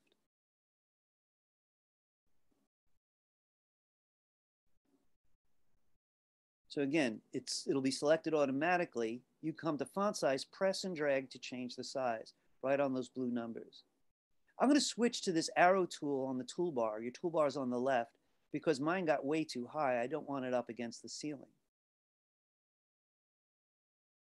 Anything outside of this inner box is going to get cut off on certain TVs. It'll make it on most TVs, but some TVs will not. And this is called title save. Next, choose a font. So it's still selected. I'm going to where it says font family. And I could highlight the current font by clicking on it and use my down arrow to look through a bunch. Oh, I really like this. Amro Sans. But you could always highlight the current font. Use your down arrow to look through more. If you don't like that method, or for whatever reason it doesn't work, you could click this arrow here instead. It gives you previews of what they look like anyway, so that'll help. So anything that appeals to you is good right now. I don't even see Amro Sans, the one I just liked, so I hope I can get back there easily. Wasn't there music to put in? Say again? Wasn't there music to put in? Yeah, we just didn't get there yet. There is music. And we imported it the first step. So if you're ahead of me and you want to put it in, you can. Otherwise, I'll get to it. So, you know what I like about doing the first word right away is if I type more down here, it's going to come in styled. So I'm going to get back to that type tool. Again, the toolbar is on the left. And I'm going to click down here. And I'm going to write, I think I'm going to write then. Let me just see if I could, give me a second here. I want to see if I've got lowercase letters. Yeah, I do. Then and now. And I just want to talk up color for a minute. While you're in the current text, at any point, you could go to the right and you'll see where it says fill, color with a chip. This might be folded up, right? So anything that's folded up, you could unfold. To choose a color, you could click the white chip and pick any color. Or you could click the eyedropper and borrow a color. If you do the eyedropper method, click the eyedropper and then click something nearby, you could still click the color chip if you want to adjust it. Mine was too dark.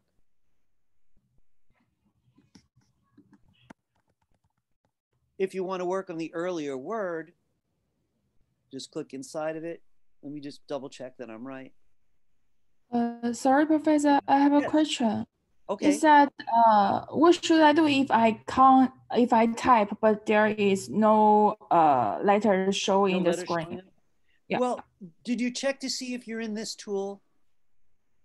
Yes. You're in that tool and then you click and nothing shows up? Yeah. Wow. Let me finish this and I'm going to ask you to screen share, okay? Okay. I just want to finish this one thing. So at any point you could click in either one to adjust it. You don't even have to highlight letters apparently. That's unusual, by the way. I'm going to add some shadows. So here's the word Guatemala. I actually don't like that color very much. So I think I'm going to change it.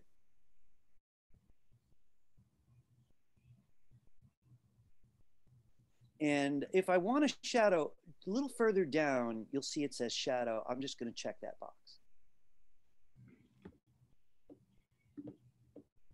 All right. Whenever you've got what you want, you simply close this box, right? There's no save button. You literally just close this with this little red button. And I want to come back and help Xu Ying, but I want to do one more thing before I do. It's still not in the movie. Where is it? It's in your project window. So to actually get it, once you're done, you look down here, and if you're still in effects, you have to get back to project. If you can't even find it, like I can't right now, use the double arrow. Project. So remember, we were sharing this space between project and effects. But every time you want to get a new part, you have to get back to the project window. So what I'm going to do is drag it right out of the project window. I'm not even going to the source window, and I'm going to drop it. I want to talk about editing that in a moment. I'm going to save what I have. All right, Xu Ying, what I'm going to do is I'm going to turn off my screen sharing and you're going to turn yours on, okay? Okay, thank you. All right, it's your turn.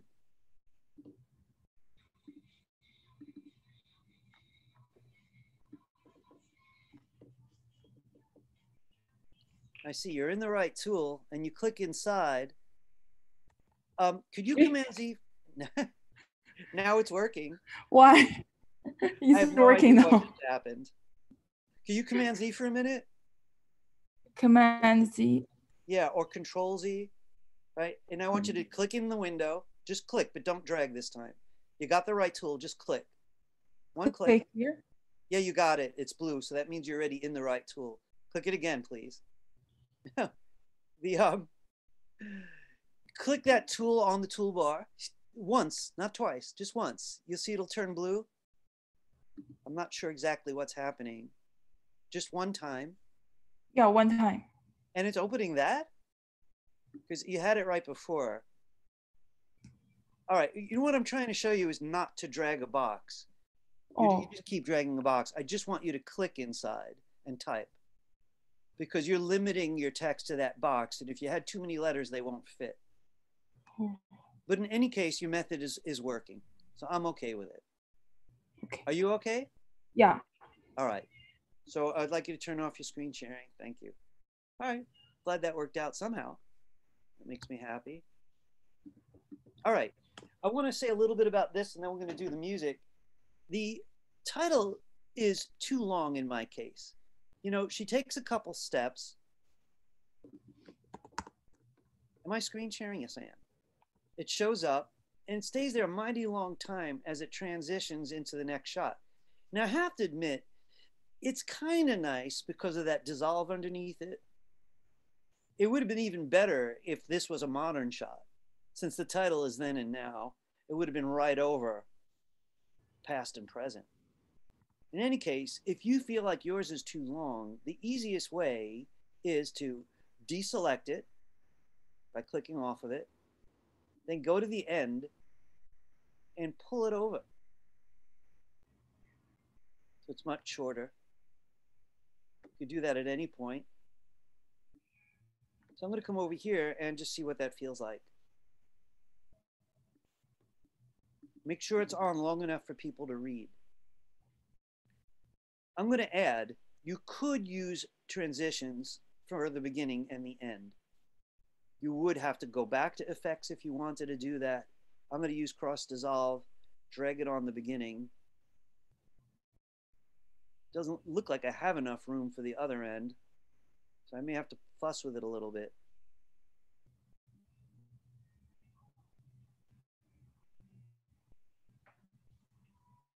And it would produce this.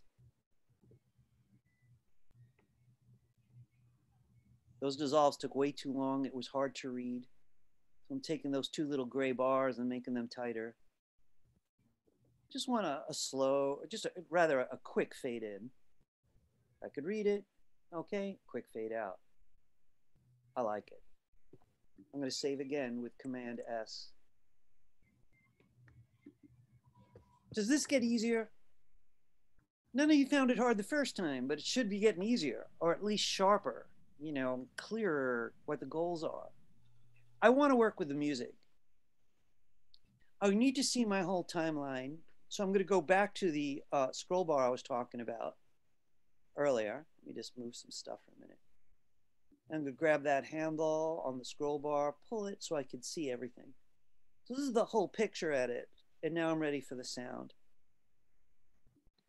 And it looks like I've got a very, very short movie.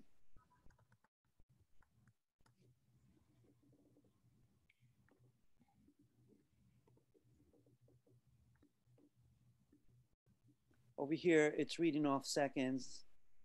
10 Mississippi, 11 Mississippi, 12 Mississippi, 13 Mississippi. That's how I count seconds. And it's heading all the way out to 26. So this thing's not even a half a minute long. Very much like a television commercial. All right, what about the music? All right, we left the music back in the project window. So you have to get back to your project window, right, which you got used to by now. Either the tabs in front of you or you use the double arrow. And you want to scroll through there. There's a little scroll bar, hard to see it, but it's there. And this is called Peppy. Thing is, I can't set an in and out point up here because I just don't know how long I need it to be. So instead, I'm going to drag it directly, just like I did with the title, to the first available audio track. My A1 is filled with a bunch of dead audio. I could probably overwrite it, but that might cause trouble. So I'm just going to go down to A2. Then I'm going to use the scroll bar again to make sure I could see it, the whole thing. Now that's a really long piece of music. I could drag it.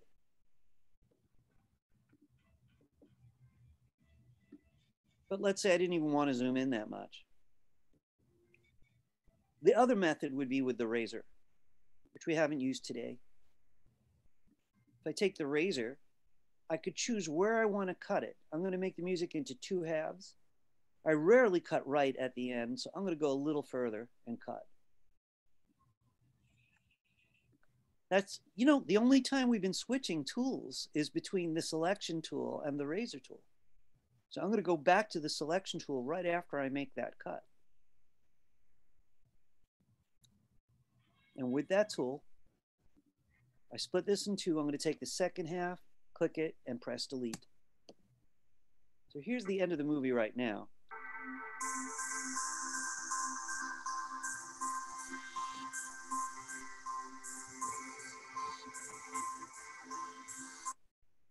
All right. I like the feel, but of course I don't like that cold cut at the end. We need some way to make it fade out. All right.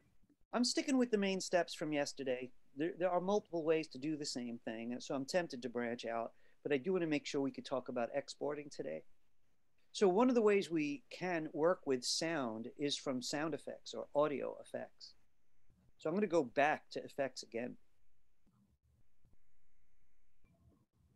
You know what would be really fun would be to do your own narrative, record it in Audacity, right? Spit out an MP3 and bring that into the project window. You know, welcome to Guatemala. Friendly people, beautiful landscape, good food. All right, anyway. So I went to effects. I'm looking for audio transitions. Audio effects are kind of cool too. I'm going to take a quick peek and see if there's anything that would help us right here. Nothing really. I want to go into audio transitions. Crossfade. You know, I want to tell you something. You see how this blue box is around constant power? That's implying that it's the most common way to do it. And yet it sounds really bad. It keeps the volume, I don't like the way it decreases in volume. There's something very unnatural about it. So I've been using Exponential Fade when I need this feature. So all I'm going to do is take it, drag it right over the very edge. And I want to zoom in to show that to you. And I think it's going to need to be much longer, but here's the way it sounds.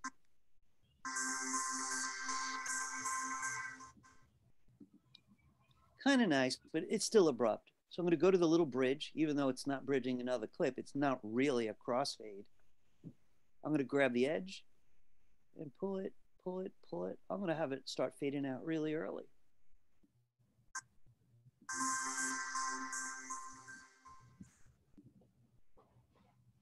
All right. Did the sound work for you? You know, should the girl fade out at the end? Maybe she should. I mean, it's really kind of sudden for this kind of fairly like romantic, I don't mean roses and red wine, but sort of culturally romantic project. I'm going to put a fade out so that the girl fades out at the end. I'm going to video transitions, and I'm going to use cross dissolve. Dip to black is tempting. I'm going to stick with cross dissolve and drag it right over the edge of the girl till it shows up. And I'm going to give it a trial run.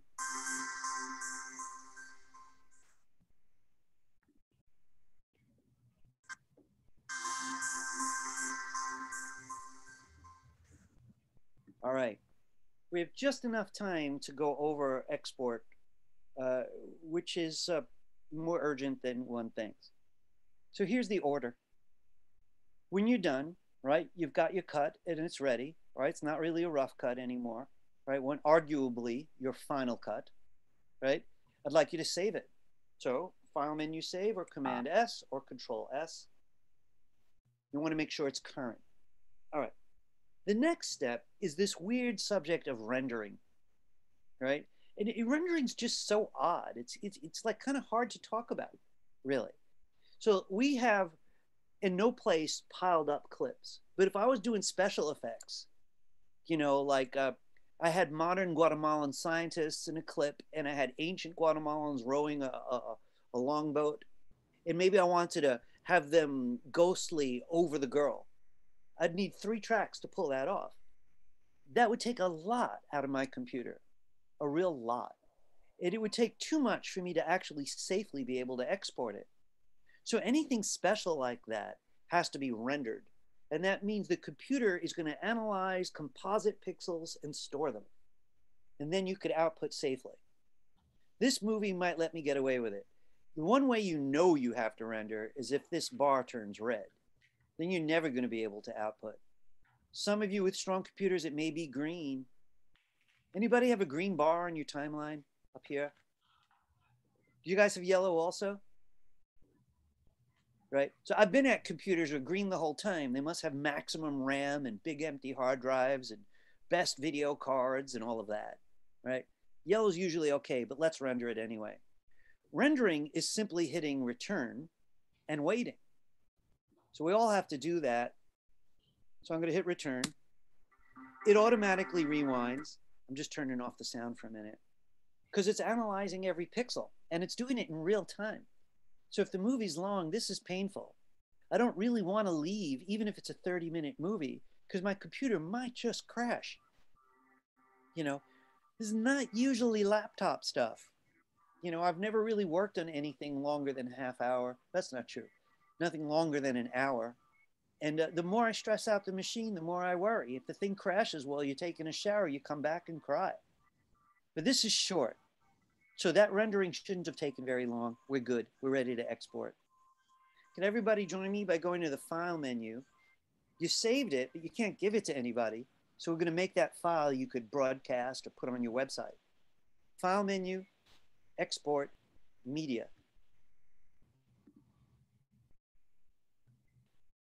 So, you know, this actually does all kinds of interesting tricks. There's something under every one of these. But the first thing I really want to point out is under Export Settings, way up top. I hope it's not folded up. If it is, just click the little caret, little arrow. Under Format, there's lots of choices, and some are pretty darn interesting. You know, all these different animated GIF. This would make an ugly GIF, though. Too many colors. QuickTime Movie, old school, but it still works. Sometimes you still need those. I want you to choose H.264. I said this the other day at the very end. Here we are again, and I just want to repeat it because it's important. It's not going to be a movie that ends in .H.264.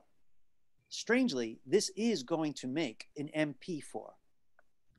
And you could tell, because right underneath it, it's got a name .mp4. What is this, and why the nerdy names?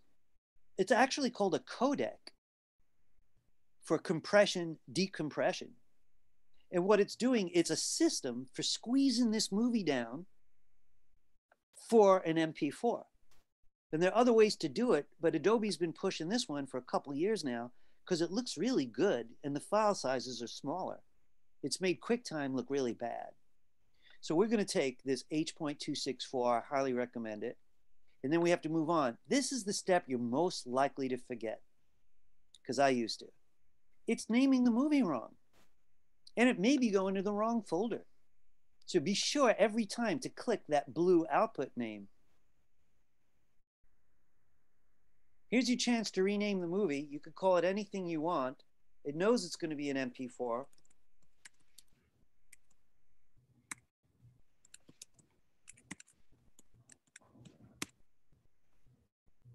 You want to make sure you're not saving it into Tuesday's folder, which I was about to do.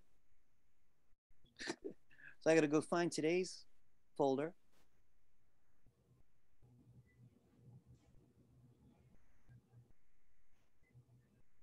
Guatemala Small Assets. Here's the finished movie. And then you click Save. There is one more step. Does it ever end? So remember, all you did was change the format, which is really the compression.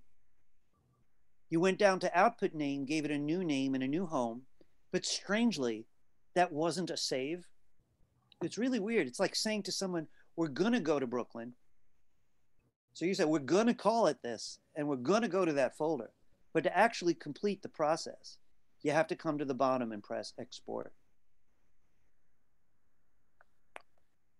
And it's the length of the movie and the complexity that determines how long that's going to take. To see it, we have to go find your folder.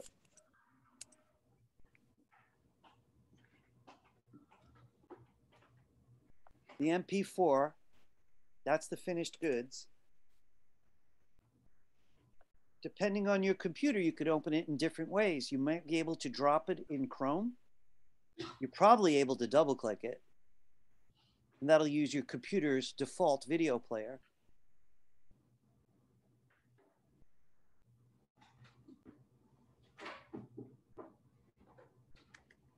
Oh, I turned my sound off.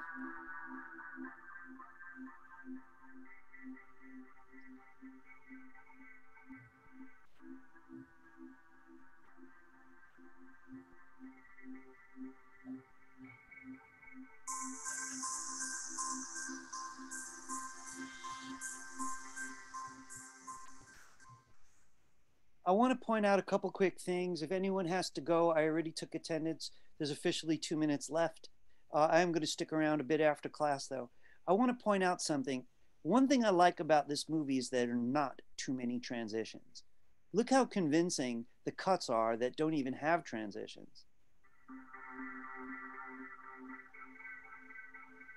There was one transition. Now there's none, so it's fresh. Here comes another one as we got to the modern day. And they're the modern kids. And we say goodbye to the ancient looking girl.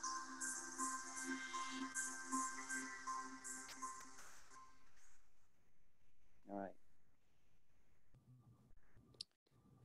What I love about making tiny movies with people is we can get at so many valid points for what makes something communicate convincingly.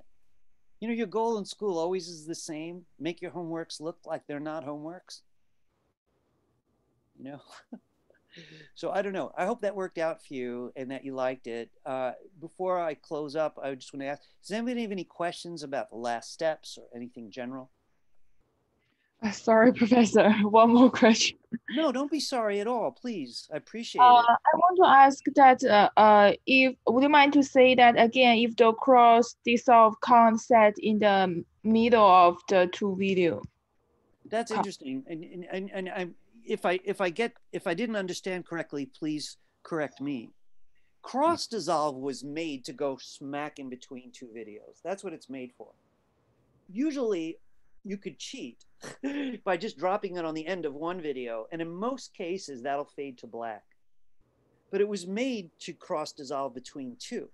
Now, sometimes it won't work because of situations like this. If I bring on some clips, you know what, I'd rather actually, give me a second here. I want to do this differently. You know what, all right, I'm gonna try it. I saved it. So if I bring on a clip directly, all right, I didn't give it an in and an out. I want to double click it and show you, look, there's no in, it's right up against the wall. And this one's right up against the wall. And I bring in another clip and do the same thing. I'm going to double click it to show you. Again, no in and no out, right? It may not let me transition. Sometimes it will. And I don't understand why it ever does. Because usually it doesn't, at least not in my experience. So here comes cross dissolve. I try to drop it on the middle. I just didn't cut it, so just drop. I know, but look, why is this letting me do it? It just let me do it. That's so bizarre. That's the maximum, though. If I had a lot of tail end footage, it would let me do more. So I really don't know when it started using the current footage instead of the spare footage. Sometimes it'll let you get away with it, but it will give you a very limited range. Okay. So I hope that helps. It has gotten more flexible. Okay. You know, I really got to say also in general, I started teaching this a very long time ago, like 15 years ago. And it was just terrible because you had to render every time you wanted to watch. So literally like 2/3 of your day was waiting for it to render. So my students would flip out. You know, you have a room of 20 video editors. By the end of the semester, there were like 8 because people just couldn't handle the waiting. So I personally feel so spoiled, wonderfully spoiled by not having to wait while I make these decisions. But I got to say, if you're doing a lot of special effects, and I know a couple of you are probably going to head that way, it's called compositing very often, where you add lots of layers. You can show you just for a moment, just for the fun of it. Let's see. Let's see. So here's the girl and the title. That's already a lot. So here's the doc, right? What if I wanted to actually combine it with something? So I actually took a clip and dropped it right over it on V2. Can't see it. But if I double click it, a whole area opens up like effect controls. And there's all kinds of crazy things that I can do here. I can play with opacity, but I think this is actually going to create a lot of trouble because it keyframes. I'm going to try it a different way. I'm going to go right to the clip. So ignore this up here. I think that's going to be confusing. I'm going right to the clip. And I'm going to right click if I'm on Windows or control click if I'm on a Mac. And a menu shows up just for this one clip. And I'm going to take a quick look. I could change the speed of it, but right now I want something called blending modes, which I probably shouldn't have started since I haven't done it recently. But I'm going to take a, now that I started, I have to do it. I'm going to take a look.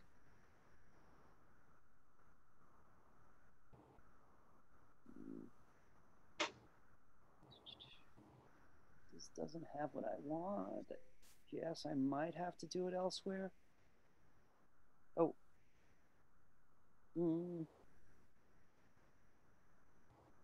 Well, do I want to do it this way? Give me a second, folks, just because I'm improvising a little bit. I'm looking at the video effects instead.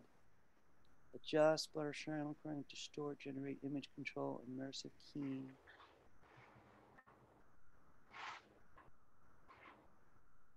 I really want this specific blending mode, which used to be easier to get to.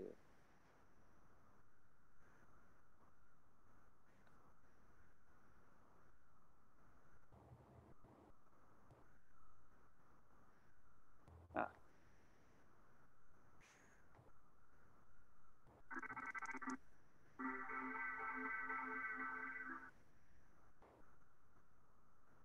I accidentally dragged something over the sound. Let's ignore it. I was dragging a little wildly. But do you see how I blended 2 clips up here? You know, and it's beautiful, right? Very poetic, very beautiful, right? And I could stack clips, and a lot of special effects are based on stacking clips and blending them in different ways. Opacity means how transparent it is. Blending modes, I just used one called multiply, which always produces a darker result. And it goes on and on. It's a very big subject, and I don't mean to be a tease about it. But I'm just saying special effects are a whole other treasure chest. And they take a lot of stress out of the computer. What I just did, if anyone just couldn't resist it, was I dropped a clip on top and double clicked it. And then over here, that opened it in the source window. But I went to this one called effect controls. And all I did was change this, blending mode. These will lighten an image. So it's blending V2 with V1. So there always has to be something on top of another thing. I really want to stop here because if I was going to do this, I'd want it to fade in or something. It's rather jarring. So I'm going to revert.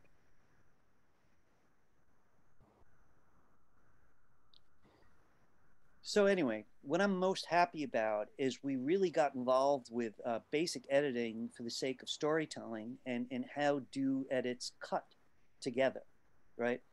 I wish we had a short story shot, you know, of anything. I don't care if it was just someone having breakfast But how would you cut from the reach in the cabinet and to the egg being broken on the side of the bowl? You know, and it's interesting. And there's infinite opportunities, and they're not all equal.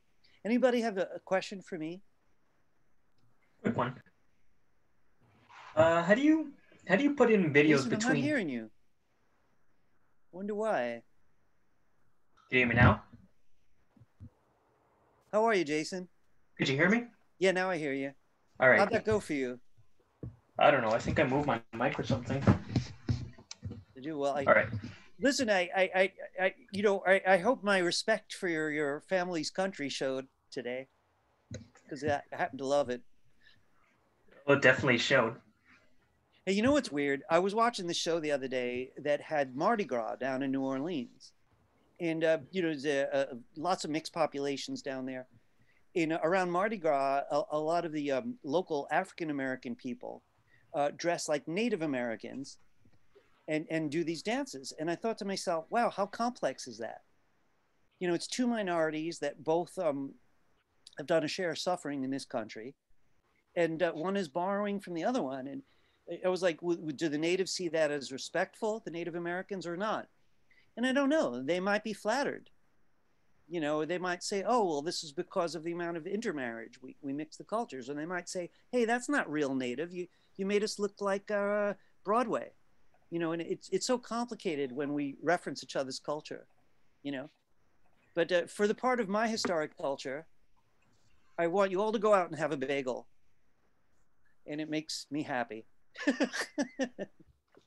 And here we are in New York, you know, so like most of us appreciate the multiculturalism available. I mean, who has not had a pizza? You know, and you know, the way our music and our art and our thinking and our TV and our media, it's such a merged thing. You know, if one culture steals something from someone else and keeps it to themselves, that's bogus. But if they borrow with respect and share equally, I like it, personally. If I would have known we were doing Guatemala, I would have brought in my hoodie that I brought over from over there. So, anyway. Oh yeah, yeah. So my question was, Yeah. how do you put in videos between like between sections in a timeline? Like, That's a good question. I'm going to do one for you, right? So I'm going to just open something kind of random because this is what I have with me, right? And now that I've made a whole, oh, I cleaned up my timeline. So let's say I wanted a little of this, actually for no good reason, right? But to go in here. Well, for one, I would have to set it up so it was small enough. I want to show you something. The playhead here is showing me the actual movie as it is. Over here, the program is what it looks like. Watch this weird thing that happens if I drag to the right. All these options show up. Overlay, insert, insert after, overwrite, replace, insert before. Now I have two good choices. Insert is going to take the little piece I made, break the current clip, and put it in the middle. Overwrite is going to overwrite that same length of time, take it out of that cloudy mountainscape. I'm going to use insert because that's what you asked about. Look what happened. The thing that bothers me is it broke my music. So I'm going to Command Z and lock the music track so it won't get cut. And now I'm going to do it again. Insert. And there it is. So now we're going to see what happened. Did you see it? yeah, I saw it. So, you know, I'm glad you asked because truly there's a lot of features I love that we're not covering.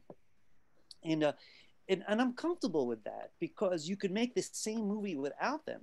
I just want to tell you exactly where I'm coming from. So I'm often taught as hired in schools as an art guy who could make comments that hopefully have meaning, and sometimes just as a technician. So at one point I'm teaching a lot of like the technician side of video editing. And I realized the only way to get more artful about it was to make a bigger movie. So I was working on lots of tiny movies. So I came up with a story, I pitched it to somebody, they liked it. So I wrote a short story out of it, just a few pages long, passed it around. and everybody was liking it. So I got my nerve up, and then I turned the written short story into a short script and started giving it to industry people, including a sound designer and musician who liked it enough that he was like, oh, I want to do the sound for this story. And I said, oh, I have no money. And he said, that's fine. Not only will I do it for free, but I'll pay the musicians. I was just like, wow. So suddenly I got launched into a totally different place than I had ever known. All I was doing was editing tiny things. And suddenly I'm making a movie, and it involved 30, 40 people, and it dominated my life for 2 years. Scared me enough that I don't think I'm ever going to do it again. If you look hard enough online, you could probably find it. It's called Outgoing Message. You might want to use my name so you don't get like someone's phone outgoing. It's about a phone, about a deadly phone. What started this story? Oh yes, right. So it took 1,000 clips to make a 30-minute movie. 1,000 clips. I really had no idea what I was getting myself involved with at the beginning.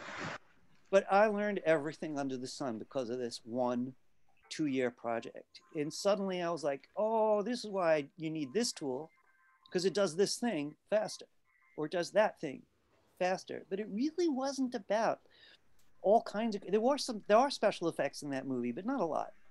You know, out of the 30 minutes, there's maybe 5 minutes of, you know, special effects. But everything I learned became practical. It was all about guerrilla video editing. You know, how do I get this overly large project edited by myself after midnights as my third job?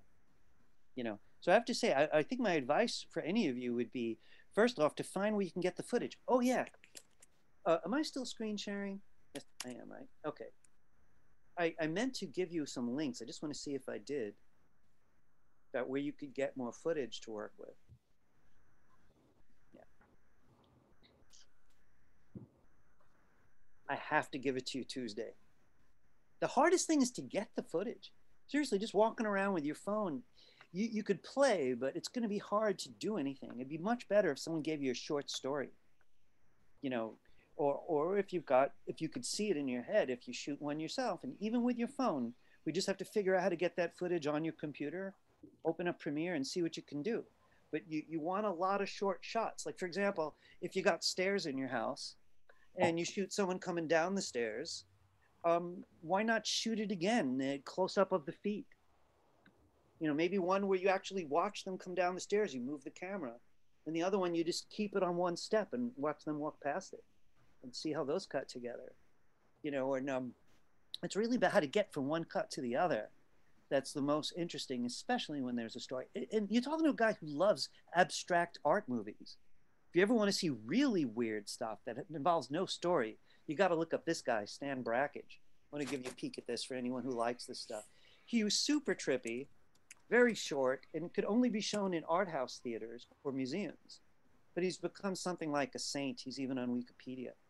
But the videos, luckily for us, a lot of them, Mothlight's very famous from 1963.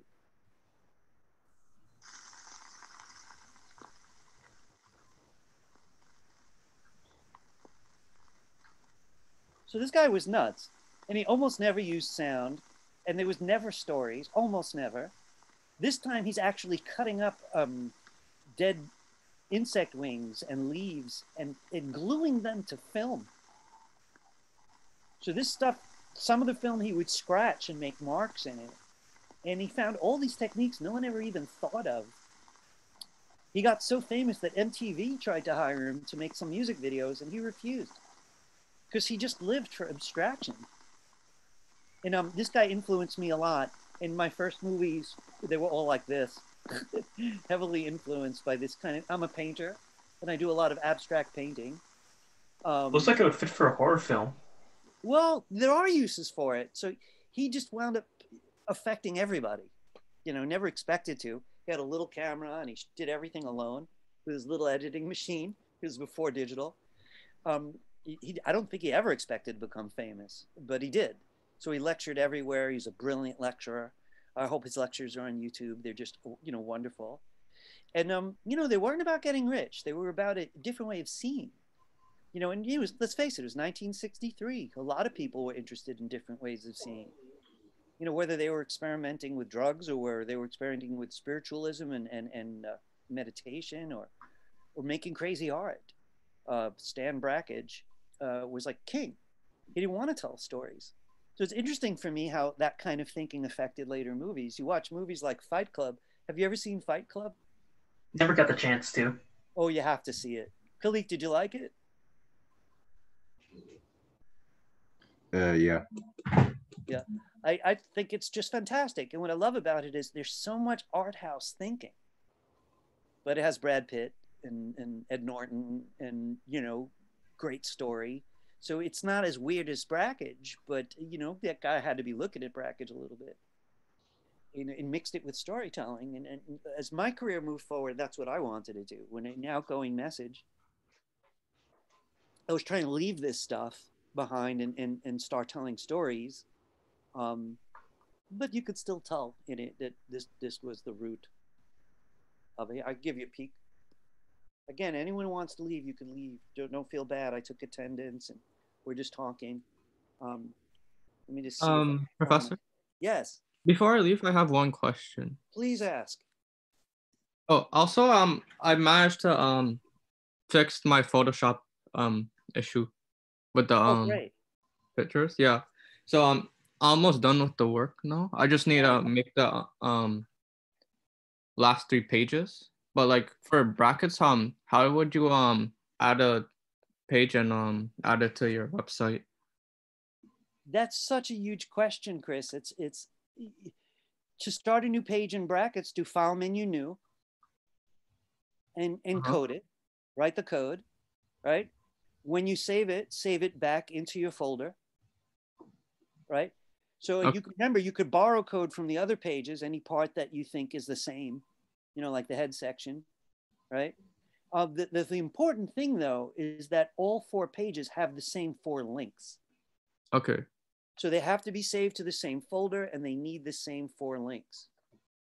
You know, Chris got a long extension because he's so diligent. He's always here. He always works hard, but he had every computer problem possible. Never complained. Really, you're kind of unbelievable in that way. Literally, nothing would knock this guy down. Didn't matter what went wrong.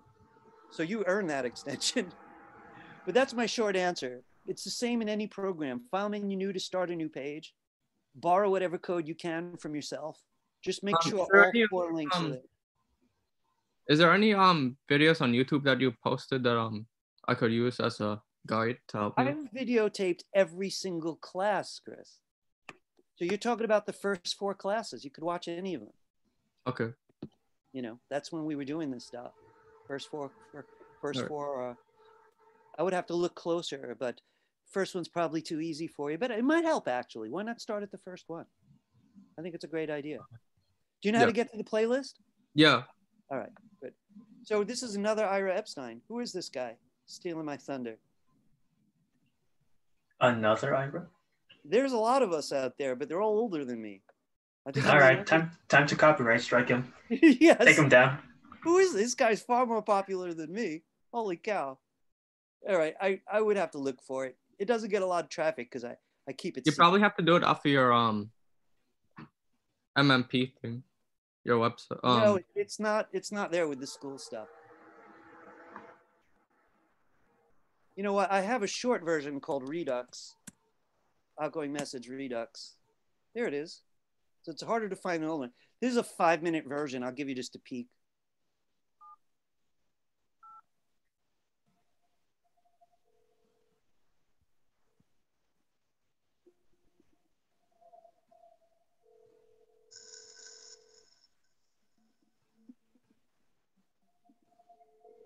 I didn't do the sound.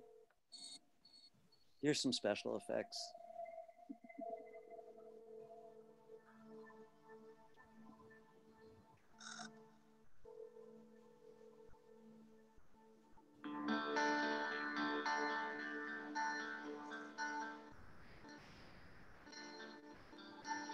So you can see a lot of cuts without transitions.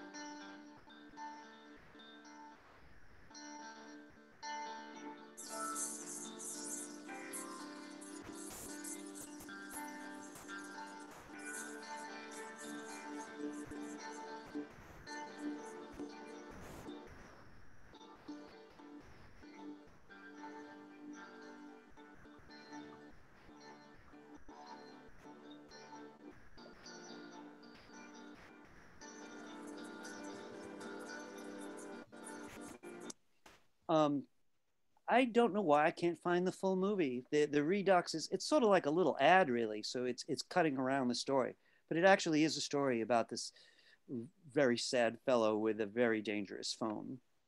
So if I find the link and any of you want to watch it, I'll share the link with you in class on Tuesday. It got hidden. I'm surprised 140 people watched this for a movie that I keep secret. I don't know who they are, but I'm grateful to them. It was screened once. And strangely, I got offered to sell it on Amazon and just didn't do it. I think I was mad at the movie at the time. But anyway, So perfectionism, in a way. You know, I have to say, it's like I'm a multimedia guy. So what my profession isn't always crystal clear. At that time, I was so deep into movies, I thought maybe I'm just going to head this way. But after 2 years making this short movie, it took a big bite out of life. You know, you always read about Hollywood families and all the stress that they have, and this person got married 10 times. I never wanted to be one of those people, and it was just too consuming. So right after this, I found that writing was friendlier, and I actually wrote a book. Let's see if I have a copy of it in here. Now, so you know, I've been moving around art forms. I'm not saying that I'm great at all of them, but I you know, it's what I like to do. So this one here, it was like, I could have released it. And then the whole question would be like, when's the next one? And, you know, thousands of people's opinions about it, which I guess I wasn't ready for. I had one screening, a couple hundred people at most came, and they were very positive. And I guess that was enough for me. Of course, many of them were my own students, so I don't know if they were truly objective. But I got a lot of support, and the actors did, the sound designer did. But it was really all the cinematographers were students from another college where I was working at the time. I just, a few people very talented wanted to work, and so they became the camera people. Some of the actors were students. I had only one professional actor. I had a professional sound designer, which was incredibly helpful. It was really hard to get good sound. I mean, really, he knew everything you needed to know. So we had mics for everything. Also, we had to volunteered all the equipment. In a restaurant, I needed a restaurant, 3 restaurants volunteered. So it was funny, once I set out the word, people were like very friendly, and no one got paid. And it was really exciting. Yeah, that's my story. So lately, I'm not doing a lot of video editing. I'm doing like sometimes for YouTube, for my classes and stuff. But mostly, I'm kind of juggling art forms. In a year or two goes one direction. And lately, it's a lot of animation going on currently. Yet, though I want to make a story as elaborate as this movie, but an animated one. Maybe that's next. I don't know. Thanks for the support, guys. Anybody else have any questions about anything? You know, video editing, life, school, outgoing message. Professor, my computer's going to die, so I'm gonna head off. I'll see you in the... Okay, I'll see you next week. Guys, I guess if there are no questions, I'm going to say goodbye to everybody. All right. Jason, Khalik, David, Brandon, thanks for sticking around. It was fun sharing a little with you guys. Okay, take care, Professor. See you. Bye-bye.